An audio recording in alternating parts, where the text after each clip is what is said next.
Assalomu alaykum hurmatli traderlar. Sizlar bilan hozir haftalik tahlilni ko'rib chiqamiz, lekin bu haftaga juda seryozni masalalar bor. Juda yaxshi bilasizlar. Eron bilan Isroil juda urushyapti. Urush mana bugun boshlandi. Endi qaranglar, bu bozorga qanaqa ta'sir qilishi mumkin agar bu urushga Amerika ham qo'shiladigan bo'lsa, keyin juda normalniy bozor tashib berishi mumkin. Yo bo'lmasa prosta bu yopti ham bo'lib ketishi mumkin. Bitta kanalda ko'rib qoldim, TradeWatch degan kanalda. Amerika qo'shilmoqchi emas, urushga qarshi, ya'ni urushni yechmoqchi masalasini. U shunaqa bo'ladigan bo'lsa, bozor mana shu 3-4-5% tushib, o'rniga qaytadi. Agar yo'q, qo'shiladigan bo'lsa, kattalashadigan bo'lsa, ahvol juda yomon bo'ladi. Hozir sizlar bilan ko'rib chiqamiz portfelimdagi aksiyalarni. Faqat men uncha aksiyalarga kirish tavsiya qilmagan bo'lardim bugun. Tushsa qayergacha tushishlarini ko'rib chiqamiz sizlar bilan. Xo'p, SMC, Lulu bor menda, ili AGL bor. Xo'p, birinchi SMC dan boshlaymiz. Agar vaziyat yomonlashadigan bo'lsa, pastki zonalarga kelib ketishimiz mumkin. Mana shu $39, balki $34 ham ketishimiz mumkin. Bo'lmasa, tepadagi 47 va 58 zonalarni kutib qolamiz. Lulu faqat pastki vaziyatlarni olyapti, pastki holatlarni pre-marketda shu zonada turibdi. Mana shu yerdan ham qaytishi mumkin, yo bo'lmasa men bu likvidni ham olishligim mumkin. Lekin olmasligiga iltimos qilib qo'ygan bo'lardim bundan, chunki men 61 dan olganman bu zonadan. Endi kutamiz. Xo'p, AGLga yana biz kirishganmiz. Kecha signal bergandim Trading Clubga. Bunga kirish bo'yicha. Umumiy vaziyat поддержка. Mana shu umumiy turgan zonasi polnisi.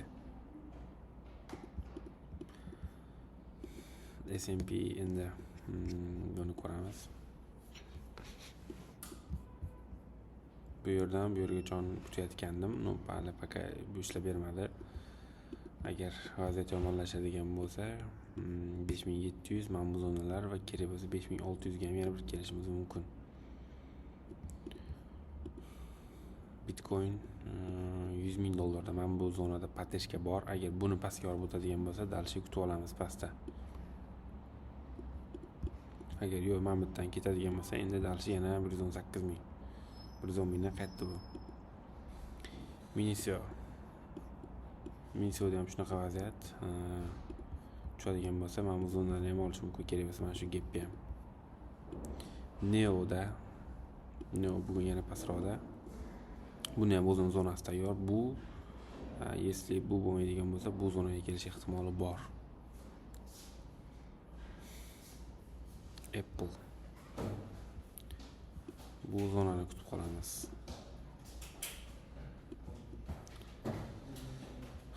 Teslada biz shu vaziyatdan chiqib qolganmiz. $336 bo'lgan narxda men уже sotiladigandim, bolalarga sotganlar bor. Endi Teslani vaziyati yorib chiqqan. Endi bemalol bu yoqqa keladigan bo'lsa, yana mana shu $374 kutib qolamiz. Yana bir qiziq ko'rgan bo'lardim Apple'ga mana shu narxdan. Endi ko'proq siyosiy vaziyatga bog'liq, hozir nimadir deyish qiyin. Sidigi bu endi juda ham harakatlanuvchi aksiya. Bitcoin tushadigan bo'lsa $100,000 ga, bu ham shu zonalarga примерно $17 kelish ehtimoli bor. Deskni o'zi keladigan joyi aniq. Shu zona kutayotganim. Xo'p, LD aksiyasi bo'yicha endi bu take profitimiz bo'ylab ketyapti. Mana shu zonani kutaman, yo bo'lmasa bitta korreksiya berib olish ehtimoli bor bu zonalardan. Ya'ni 770 ga kelib ketish ehtimoli bor, bo'lmasa 850 gacha ketdi bu. Bu yerdan kirilgan, bu yerda chiqadi 20%. Apok tushadigan bo'lsa, bu ham bozor tashiydigan bo'lsa, bu ham tushadi. Mana shu zonaga, ya'ni 38 ga yana. Nvidia aksiyasi bo'yicha Nvidia'da mana shu zonani kutyapman, faqat yo bo'lmasa bu zonaga qaytish ehtimoli bor. shunaqa siyosiy vaziyat, lekin realniy hamma joyda alg'ozor qo'yib tashlaydi. Ehtiyot bo'lish kerak siyosiy vaziyatga. Shu mana shunaqa urushlarda. Qachonki mana shu pastga keladi, keyin ketadi. Nike bu zonani oldi, endi bu zonaga yetib ketish kerak. 59 ga. AMD ham qanday mana shu $100 atrofiga kelib ketsa, yo bo'lmasa ATP mamutga kelib ketish kerak.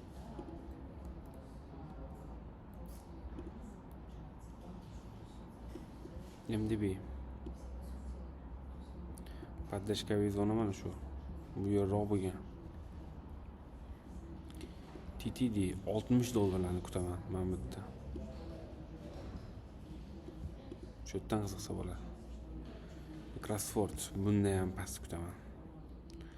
Balki endi bozor shunaqa zerikarli, lekin men bu take profitlarimiz hali ham o'zi kuchida turibdi, lekin endi siyosiy vaziyat o'ylantirib qo'yadi-da. Ehtiyot bo'lib turish kerak. BIB da qachondan beri kutaman zonani, men bu yerdan boshlab kutyaptim. Tepaga chiqib keldi. MCP kutaman $50.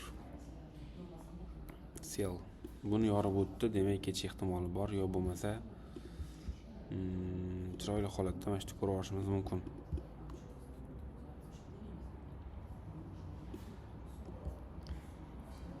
Xo'p, Nue aksiyasi endi mana olib bo'lganmiz. Paket pastini yopish ehtimoli bor. Shunga e'tiborli bo'lish kerak. Twillo aksiyasi endi hozir to'xtaylar. Texnik zona, mana shu zona. 105. Buni kutaman. Lekin bitta tushib olganda bozor zo'r bo'lardi-yu, nima endi bilmadim.